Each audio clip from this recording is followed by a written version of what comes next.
পশ্চিমবঙ্গ বিধানসভা নির্বাচনের সবশেষ ফলাফল এবং বিস্তারিত জানতে আমরা সতীর্থ কর্মকারের প্রতিবেদনটি দেখছিলাম এবং এই সময়ে এই মুহূর্তে আসলে নির্বাচনের সবশেষ ফলাফল ও নানা দিক নিয়ে আলোচনা করতে সহকর্মী সতীর্থ কর্মকারকে আমরা সাথে পেয়েছি। স্বাগত আপনাকে। এবারের নির্বাচনে বিজেপির এই যে উত্থান, এটার পেছনে আসলে কি কি ফ্যাক্টর কাজ করছে, আর তৃণমূল কংগ্রেসের কথা যদি বলি, তাদের শোচনীয় একটা পরাজয়ের দিকে তারা ধাবিত হচ্ছে, সেটার কারণই বাকি।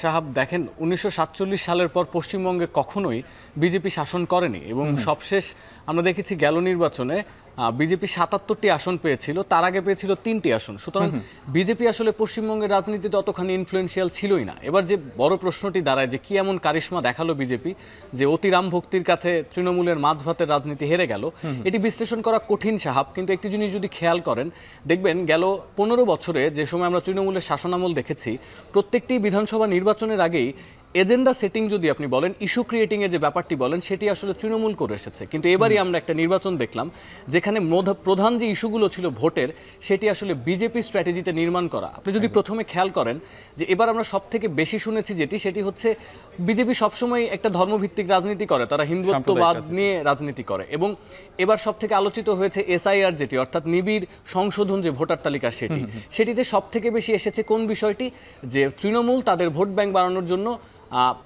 ভিন্ন রাজ্য থেকে, এমনকি বাংলাদেশ থেকে নাকি লোকজন নিয়ে এসে তাদের ভোটার ব্যাংক বাড়িয়েছে। এবং এই ধরনের লোকদেরকে হয় বাংলাদেশি অথবা মুসলমান বলে ট্যাগ করেছে বিজেপির নেতারা। এই যে ধর্মীয়ভাবে জিনিসটিকে অ্যাড্রেস করা এবং এই পশ্চিমবঙ্গের মানুষের মধ্যে এটি ঢুকিয়ে দেয়া যে এতদিন তৃণমূল ক্ষমতায় ছিল তার একটাই মাত্র কারণ যে যারা এই রাজ্যের ভোটার না, তারা ভোট দিয়েছেন, তারা হয় মুসলিম অথবা তারা বাংলাদেশি, যেটিকে তারা ঘুষপেশিয়া বা ঘুষপেকিয়া বলছেন। এই পুরো বিষয়টি আসলে পশ্চিমবঙ্গের মানুষের ওই ধর্মীয় যে এক ধরনের সূক্ষ্ম অনুভূতি, সেখানে কিন্তু এক ধরনের বারুদের মতো কাজ করেছে। তারা হয়তো ভেবেছে এটি যে আজকে পুরো ভারতবর্ষের কেন্দ্রীয় ব্যবস্থা যখন একটি হিন্দুত্ববাদ, একটি গেরুয়া শাসনের দিকে যাচ্ছে, তখন কেন আসলে পশ্চিমবঙ্গ তার বাইরে থাকবে। খুব সম্ভবত এই যে ভোটার তালিকা নিয়ে, এসআইআর নিয়ে বিজেপির যে স্ট্র্যাটেজি, সেটিকে আসলে তৃণমূল খুব ভালোভাবে কাউন্টার করতে পারেনি। শুরু থেকে শেষ পর্যন্ত কিন্তু তৃণমূলের নেতা নেত্রীরা এই যাদেরকে বলা হচ্ছে বহিরাগত ভোটার, তাদেরকে তারা সাপোর্ট করেছে, তাদের সহানুভূতি আদায়ের চেষ্টা করেছে, কিন্তু সেটি তাদের ভোট ব্যাংক বাড়ায়নি। যে 91 লাখ ভোটার বাদ গিয়েছে, তারা তাদের পক্ষে কথা বললেও শেষ পর্যন্ত এই স্ট্র্যাটেজির বিপরীতে তৃণমূল কিন্তু আসলে শক্ত কোনো স্ট্র্যাটেজি দেখাতে পারেনি। এবং আরেকটি শেষ জিনিস বলে শেষ করতে চাই, ইংরেজিতে একটি কথা আছে যে অ্যান্টি ইনকামবেন্সি, অর্থাৎ একটি রাজ্যে যখন কোনো সরকার 15 বছর ধরে শাসন করে, তখন যে মানুষ আসলে বিরোধীও না, সেও আসলে একটা পরিবর্তন চায়। খুব সম্ভবত এই সমস্ত কারণে আপনার কাছে আবারও আসবো, তবে পশ্চিমবঙ্গের কলকাতা থেকে এই মুহূর্তে আমাদের সঙ্গে দীপক দেবনাথ যুক্ত হয়েছেন। তার কাছ থেকে আমরা সবশেষ খবর জানতে চাইবো কলকাতার বিধানসভা নির্বাচনে। দীপক, আপনি তো সারাদিন ধরে আসলে পুরো নির্বাচনটা তদারকি করছিলেন। ভোট গণনার ফলাফল যত এগিয়ে যাচ্ছে, ততই আসলে তৃণমূল এবং বিজেপির দুই দলের যে আসন সংখ্যার পার্থক্য, সেটা আরও বড় হচ্ছে।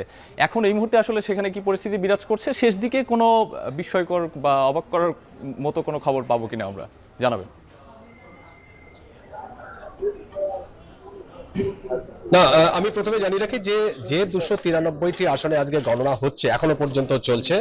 তার মধ্যে সর্বশেষ যে পরিস্থিতি সেটি হচ্ছে যে 204টি আসনে এগিয়ে রয়েছে বিজেপি, 83টি আসনে এগিয়ে রয়েছে তৃণমূল কংগ্রেস এবং অন্যান্য দলগুলি একটি বা দুটি আসন করে এগিয়ে রয়েছে। কারণ আপনি জানেন যে মূল যে প্রতিদ্বন্দ্বিতা হচ্ছে সেটা কিন্তু শাসক দল তৃণমূল কংগ্রেস এবং রাজ্যের যে প্রধান বিরোধী দল বিজেপি, তার মধ্যে হয়ে রয়েছে। ইতিমধ্যেই বেশ কিছু ঘটনা ঘটেছে। ঘটনা সেটি হচ্ছে যে বিজেপির এগিয়ে থাকার যখনই খবর ছড়িয়ে পড়ে, এই ঘটনার পরে কিন্তু তৃণমূলের যারা প্রার্থী আছে, তৃণমূলের যারা কাউন্টিং এজেন্ট আছে, তাদের উপর একটা হামলার অভিযোগ উঠেছে। এমনকি তৃণমূলের যে সমস্ত দলীয় কার্যালয় আছে, সেখানেও হামলার অভিযোগ উঠেছে এবং এই নিয়ে একটা পাল্টাপাল্টি সংঘর্ষ আমরা দেখতে পেয়েছি। যদিও এটি নিয়ে তৃণমূলের যারা সিনিয়র নেতা আছে বা সাংসদ আছে, তারা মুখ খুলেছেন, এই ঘটনা নিন্দা করেছেন। পাশাপাশি এটিও বলেছেন তারা যে এই ঘটনা গণতন্ত্রের পক্ষে একেবারেই কাম্য নয়।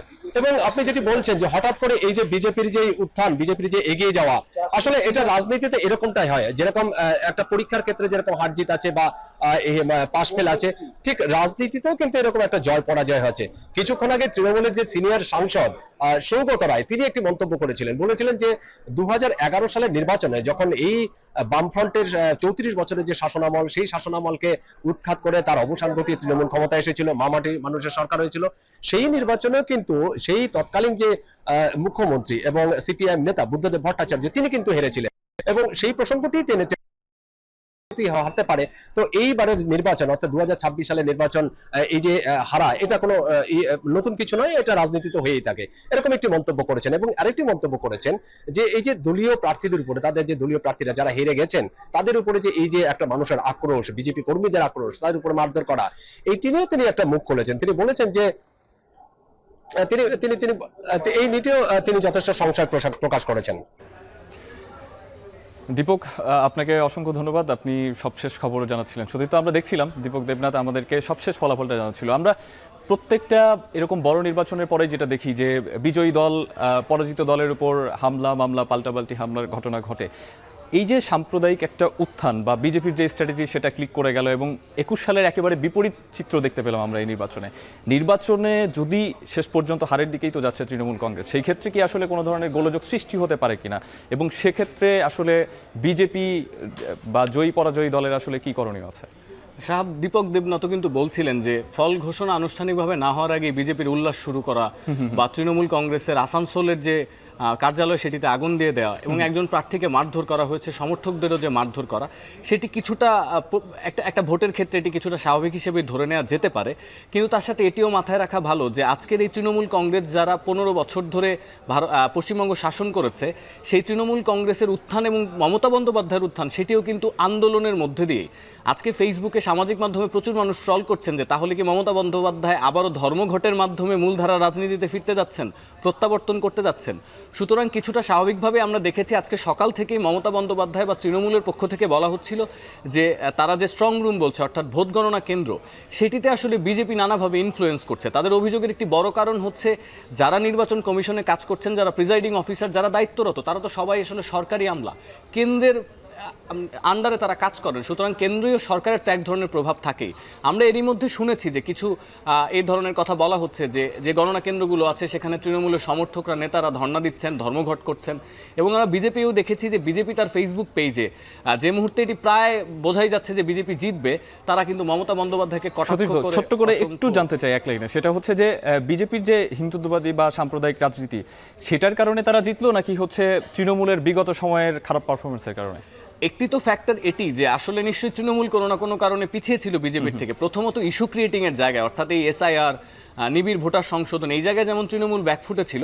দ্বিতীয়ত আপনি যেটি বললেন সেটি খুবই গুরুত্বপূর্ণ, ওই যে অ্যান্টি ইনকামবেন্সি ফ্যাক্টর, অর্থাৎ 15 বছর ধরে তৃণমূলের দুর্নীতি বলেন, আরজিকর কাণ্ডের জেরে রাজ্য সরকারের প্রতি জনগণের যে অসন্তোষ বলেন, ছোটোখাটো দুর্নীতি বলেন, এবং এই যে আপনি যদি লোকালি দেখেন অর্থাৎ গ্রাম পর্যায়ে মহল্লায় সেই জায়গায় যে আসলে অসঙ্গতি, সেটির কারণে ধন্যবাদ আমাদেরকে সময় দেওয়ার জন্য, এবং পশ্চিমবঙ্গের নির্বাচনের বেশ কিছু বিষয় আমাদের কাছে পরিষ্কার হলো।